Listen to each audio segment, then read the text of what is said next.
ओम श्री शक्ति नमः। ओम श्री शक्ति नमः। ओम श्री शक्ति नमः। ओम श्री शक्ति नमः।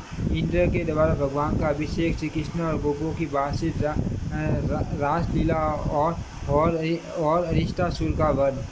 व्याची कहते हैं, इंद्र यज्ञ में बाधा पड़ने से देवराज इंद्र को बड़ा क्रोध हुआ। उन्होंने मेघों के सर्वटक नामक गण से कहा, बादलों मेरी बात सुनो और मैं जो भी आज्ञा दूँ उसे बिना विचारे शीघ्र पूरा करो। खोटी बुद्धि वाले नंद गोप ने अन्य ग्वालों के साथ श्री कृष्ण के बल पर उन्मत्त हो मेरे यज्ञ को बंद कर दिया है। इसीलिए उनकी जो सबसे बड़ी आजीविका है और जिनका पालन करने के कारण वे गोप कहलाते हैं, उन गौओं को मूसलाधार वृष्टि से पीड़ित करो। मैं भी पर्वत शिखर के समान उसे ऐरावत पर सवार हो वायु के सहयोग से आप लोगों की सहायता करूंगा। देवराज की ऐसी आज्ञा पाकर मेघों ने गौओं का संहार करने के लिए बड़ी भयंकर आंधी और वर्षा आरंभ की। एक ही क्षण में पृथ्वी दिशाएं और आकाश धारावाहिक वृष्टि के कारण एक हो गए। वर्षा के साथ ही वायु भी बड़े वेग से चल रही थी। इससे कांपते हुए गौएं प्राण त्यागने लगी। कुछ गौएं अपने अंग में बछड़ों को छिपाकर खड़ी थी। जल की तेज धारा बहने से कितनी गायों के बछड़े बह गए। बछड़ों का शुभ मुख अत्यंत दयनीय हो रहा था। वायु के वेग से उनकी गर्दन काँप रही थी, मानो वे आठ होकर मंद स्वर में श्री कृष्ण से टाई पुकार रही थी। भगवान ने देखा गौ गोपी और ग्वालों से भरा हुआ संपूर्ण ब्रज अत्यंत पीड़ित हो रहा है। तब उन्होंने उनकी रक्षा के लिए इस प्रकार विचार किया, जान पड़ता है यह सब देवराज इंद्र की करतूत है। अपना यज्ञ बंद होने से वे हम लोगों के विरोधी हो गए हैं। इस समय मुझे समस्त वज्र की रक्षा करनी चाहिए। यह गोवर्धन पर्वत बड़ी शिलाओं से युक्त है। इसी को अपने बल से उखाड़ कर मैं वज्र के ऊपर छत्र की पाटी धारण करूंगा। ऐसा निश्चय करके श्री कृष्ण ने गोवर्धन पर्वत को उखाड़ लिया और उसे लीलापूर्वक एक ही हाथ से धारण किया। पर्वत उखाड़ने के बाद जगदीश्वर श्री कृष्ण गोपों से कहा, मैंने वर्षा से बचने का उपाय कर दिया। आप सब लोग इसके नीचे आ जाओ और जहाँ वायु का झोंका न लगे ऐसे स्थान में बेटा योग्य बैठ जाओ। किसी प्रकार का भय न करो। पर्वत के गिरने की आशंका बिल्कुल छोड़ दो। भगवान के योग कहने पर समस्त गोप छकड़ों पर बर्तन बांधे लादे गौओं के साथ उसके नीचे आगे। वर्षा की धाराओं से पीड़ित हुई गोपियाँ भी वहीं आगे। श्री कृष्ण ने गोवर्धन पर्वतों को स्थिरतापूर्वक धारण कर रखा था। वतनिक भी हिलता डुलता नहीं था। वज्र में रहने वाले गोपी जन हर्ष और विस्मय पूर्ण दृष्टि से उन्हें देखते रहे। वे प्रेम पूर्वक निर्विमेष नेत्रों से देखते हुए भगवान की स्तुति करते रहे। नंद के वज्र में मेघों ने लगातार 7 रातों तक वर्षा की। वे इंद्र की आज्ञा से गोपों का विनाश करने पर तुले थे, परंतु श्री कृष्ण तब तक उस पर्वत को धारण किए खड़े ही रह गए, जिससे गोकुल की पुण्य रक्षा हुई और इंद्र की प्रतिज्ञा झूठी हो गई। तब उन्होंने बादलों को वर्षा करने से रोक दिया। बादल हट के आकाश समस्त हो गया और इंद्र का सिलेंडर सफल न हो सका। तब समस्त वज्र के लोग प्रसन्नतापूर्वक वहाँ से निकलकर पुनः अपने स्थान पर आए। फिर श्री कृष्ण ने भी माँ पर्वत और गोवर्धन को यथा स्थान रख दिया। वज्रवासी विस्मित होकर उनकी यह लीला देख रहे थे। श्री कृष्ण ने गोवर्धन पर्वत धारण करके समूचे गोकुल को बसा लिया। यह जानकर इंद्र को उनके दर्शन की इच्छा हुई। वे माँ गज ऐरावत पर आरूढ़ हो वज्र में आए। वहाँ देवराज ने गोवर्धन पर्वत के समीप श्री कृष्ण का दर्शन किया। वे गोप शरीर धारण करके गौएं चरा रहे थे। उनका पराक्रम अनंत था। संपूर्ण जगत के रक्षक भगवान श्री कृष्ण वहाँ गवार बालों से घिरे हुए खड़े थे। ऊपर पक्षी राज गरुड़ अन्य पक्षियों से अदृश्य रहकर श्री हरि के मस्तक पर अपने पंखों से छाया कर रहे थे। यह देखकर इंद्र एकांत में ऐरावत हाथी से उतरे और प्रेम से एक टक देखते हुए भगवान मधुसूदन से मुस्कुराकर बोले, माँ बाबू श्री कृष्ण, मैं आपके समीप जिस कार्य के लिए आया हूँ उसे सुनिए। मेरे प्रति कोई अन्यथा विचार नहीं करना चाहिए। परमेश्वर आप ही संपूर्ण जगत के आधार हैं और पृथ्वी का भार उठाने के लिए भूतल पर अवतीर्ण हुए हैं। मेरा यज्ञ बंद होने से मेरे मन में विरोध जाग उठा। जाग उठा और मैंने गोकुल का नाश करने के लिए बड़े बड़े मेघों को वर्षा करने की आज्ञा दे दी। उन्होंने ही ये संहार मचाया, परंतु आपने महापर्वत गोवर्धन को उखाड़ कर समस्त गौओं को कष्ट से बचा लिया। वीरवर, आपके इस अद्भुत क्रम से मुझे बड़ी प्रसन्नता हुई है कृष्ण। मैं तो अब ऐसा मानता हूँ कि आज ही देवताओं का सारा प्रयोजन सिद्ध हो गया, क्योंकि आपने एक ही हाथ से इस गिरिराज को ऊपर उठा रखा था। श्री कृष्ण, आपने गोवंश की बहुत बड़ी रक्षा की है। अर्थ आपका आदर करने के लिए मैं गौओं की प्रेरणा से यहाँ आपके समीप आया हूँ। गौओं के आदेशानुसार आज मैं उपेंद्र के पद पर आपका अभिषेक करूँगा। आज से आप गौओं के इंद्र होकर गोविंद नाम से विख्यात होंगे। यो कहकर इंद्र ने ऐरावत हाथी से घंटा उतारा। उसमें पवित्र जल भरा हुआ था। उस दिव्य जल से उन्होंने श्री कृष्ण का अभिषेक किया। श्री कृष्ण का अभिषेक होते समय गौओं ने तत्काल अपने हाथों से दूध की धारा बहाकर वसुधा को भिगो दिया। अभिषेक का कार्य पूरा करके शशिपति इंद्र ने प्रेम और विनय पूर्वक श्री कृष्ण से फिर कहा, महाभाग, ये सब तो मैंने गौओं के आदेश से किया था। पृथ्वी का भार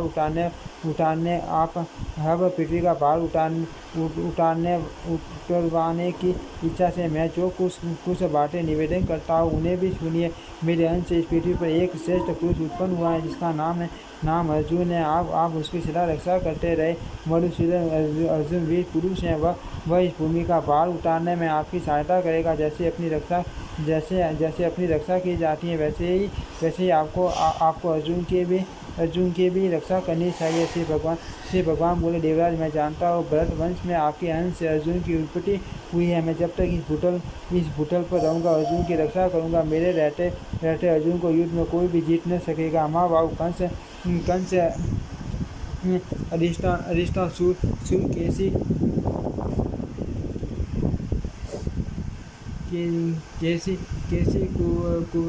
कुवलयापीठ और नरकासुर आदि दैत्यों के मारे जाने के पश्चात महाभारत युद्ध होगा। उसकी समाप्ति होने पर यह जानना चाहिए कि पृथ्वी का भार उतर गया।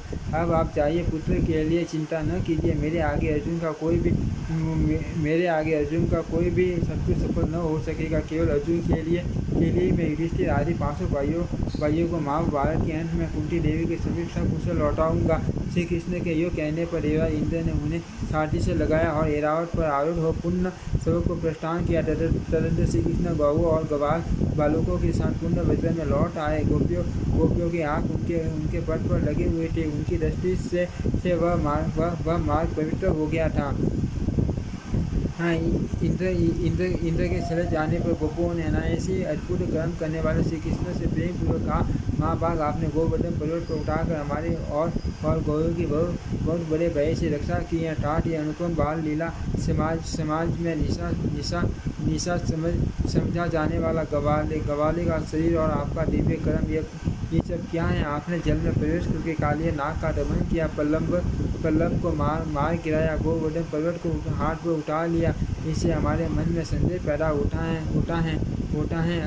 अमित पराक्रम श्री कृष्ण हम श्री हरि के चरणों की शपथ खाकर सत्य कहते हैं कि आपकी इस दिव्य शक्ति को देखते हुए हमें विश्वास नहीं होता कि आप मनुष्य हैं, आप देवता हैं या दानव, यक्ष हैं या गंधर्व। इन सब बातों का विचार करने से हमारा क्या लाभ? आप कोई भी क्यों न हो, इस समय हमारे बांधव हैं। अर्थ आपको नमस्कार है। हम देखते हैं स्त्री और बालकों से समस्त वज्र का आपके प्रति प्रेम बढ़ रहा है और यह कर्म भी आपका ऐसा है जिसे संपूर्ण देवता भी नहीं कर सकते। अभी आप बालक हैं, फिर भी आपके बल की कोई सीमा नहीं है। इधर आपने हम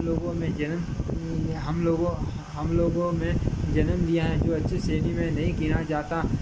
अमेयात्मा इन सब बातों पर विचार करने से आप हमारे मन में शंका उत्पन्न कर देते हैं। गोपों की यह बात सुनकर भगवान कुछ काल तक प्रेम से उन्हें रूठ कर चुपचाप बैठे रहे। फिर इस प्रकार बोले, गोपगण, यदि मेरे साथ संबंध होने से आपको लज्जा नहीं आती हो अथवा यदि मैं आप लोगों का प्रिय हूँ तो इस प्रकार विचार करने की क्या आवश्यकता है? यदि मुझ पर आपका प्रेम है अथवा मैं आपकी प्रशंसा का पात्र हूँ तो अपने बांधवों के सम्मान ही स्नेह रखिए। मैं न देवता हूँ, न गंधर्व हूँ, न यक्ष हूँ और न दानव ही हूँ। मैं तो आपका बंधु होकर उत्पन्न हुआ हूँ। अर्थ यही आपको मानना चाहिए। इसके विपरीत किसी भी विचार को मन में स्थान नहीं देना चाहिए। श्री हरि का यह वचन सुनकर गोप मौन हो गए। वे ये सोचकर कि कन्हैया हमारी बातें सुनकर रूठ गया है, वहाँ से चुपचाप चले गए। तदंतर एक दिन निशा काल में श्री कृष्ण ने देखा आकाश शरद चंद्र की मनोरम चांदनी चारों ओर चारों ओर फैली हैं। कुमुदिनी खिली हैं, जिसकी आमोद में सुगंध से संपूर्ण दिशाएं महक रही हैं। वन में सब और भौरे गूंज रहे हैं, जिससे वह वन श्रेणी अत्यंत मनोहारिणी जान पड़ती है। प्रकृति की यह नैसर्गिक शोभा देखकर उन्होंने गोपियों के साथ रास करने का विचार किया। श्री कृष्ण ने अत्यंत मधुर स्वर में संगीत की मधुर तान छेड़े जो वनिताओं को बहुत ही प्रिय थे। गीत की मनोरम ध्वनि सुनकर गोपियाँ घर छोड़कर निकल पड़ी और बड़ी उतावली के साथ उस स्थान पर आ पहुँचे जहाँ मधुसूदन मुरली बजा रहे थे। वहाँ आकर कोई गोपी तो उनके स्वर में स्वर मिलाकर धीरे धीरे गाने लगी। कोई ध्यान देकर सुनती हुई मन ही मन भगवान का स्मरण करने लगी। कोई कृष्ण कृष्ण कहकर लज्जा के, कोई प्रेमांत होकर लज्जा को तिलांजलि दे उनके बगल में खड़ी हो गई। कोई गोपी बाल गुरुजनों को खड़ा देख घर के भीतर ही रह गई और नेत्र बंद करके तन में गोविंद का ध्यान करने लगी। गोपियों से घिरे हुए श्री कृष्ण रास लीला का रसास्वादन करने को उत्सुक थे। उन्होंने शरतकालीन चंद्रमा की ज्योत्सना से अत्यंत मनोरम प्रतीत होने वाली उस रजनी का सम्मान किया। रास आरंभ करके उसे गौरव प्रदान किया। इसी बीच में श्री कृष्ण गायब होकर कहीं अन्यत्र चले गए। गोपियों का श्री कृष्ण की चेष्टाओं के अधीन था। वे झुंड अपने प्रियतम की खोज के लिए वृंदावन में विचरने लगी।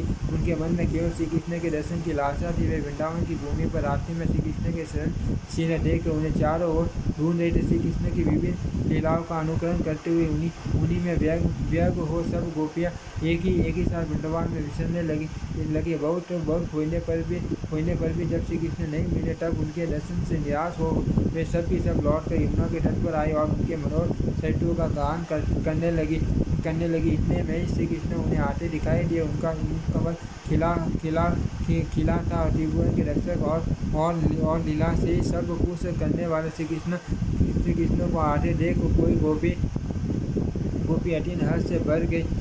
उसके नेत्र प्रसन्नता से खिल उठे और वह कृष्ण एक ही रट लगाने लगी। किसी ने भौएं टेढ़ी करके उनकी ओर देखा। नेत्र रूपी भंवरों के द्वारा उनके मुख कमल की सौंदर्य माधुरी का पान करने लगी। किसी गोपी ने गोविंद को निहार कर अपने नेत्र बंद कर लिए और उन्हीं के स्वरूप का ध्यान करते हुए वह योगारूढ़ से प्रतीत होने लगी। तब माधव ने किसी को प्रिय वचन कहकर और किसी को कुटिल भंगी से निहार कर मनाया। सबका शीत प्रसन्न हो गया। फिर उदास चरित्र वाले श्री कृष्ण ने रास मंडली बनाई और समस्त गोपियों के साथ आदरपूर्वक रास लीला की।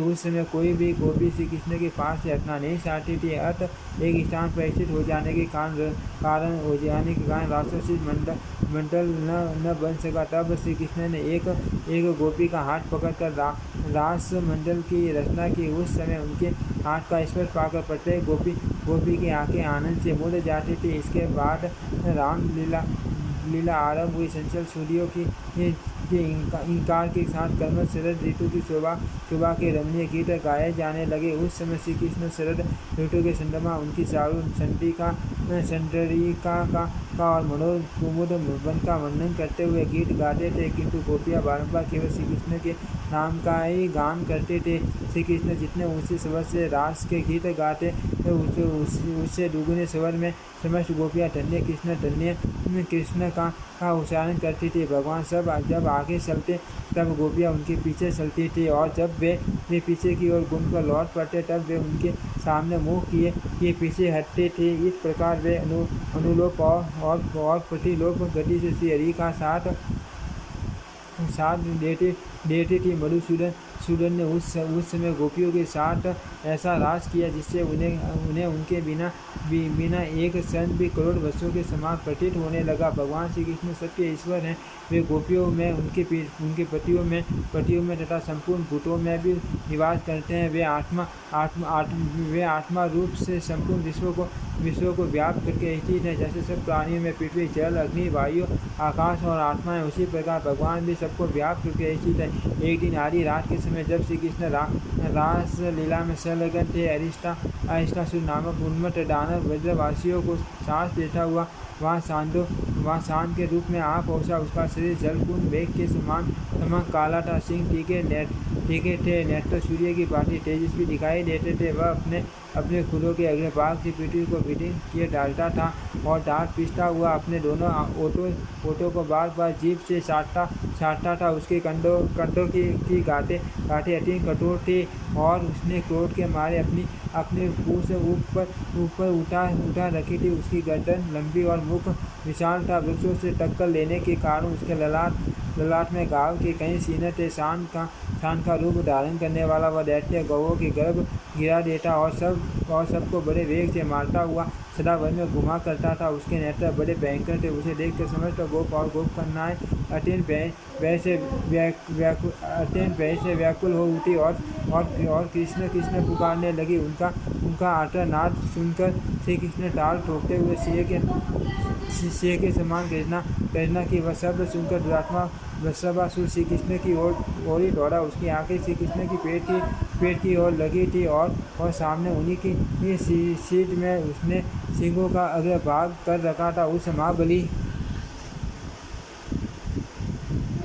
दैत्य को आते देख श्री कृष्ण अवहेलना पूर्वक हंसने लगे और अपने स्थान से तिल पर भी पीछे न हटे। ज्यों ही वह दैत्य समीप आया, मधुसूदन ने झट उसके दोनों सींग पकड़ लिए और अपने घुटने से उसकी कोख में प्रहार किया। सींग पकड़ लिए जाने से वह दानव हिल डुल नहीं पाता था। उसका अहंकार और बल दोनों नष्ट हो चुके थे। श्री कृष्ण ने उसकी गर्दन को भीगे हुए कपड़े की भांति निचोड़ डाला और एक सींग उखाड़कर उसी से उस पर प्रहार किया। इससे वह माँ दैत्य मुँह से रक्त गमन करके मर गया। उसके मारे जाने पर गोपों ने भगवान श्री कृष्ण की बुरी प्रशंसा की। ठीक उसी तरह जैसे पूर्व काल में जम्बासुर के मारे जाने पर देवताओं ने इंद्र की स्तुति की थी। ओम श्री शक्ति नमः, ओम श्री शक्ति नमः, ओम श्री शक्ति नमः, ओम श्री शक्ति नमः।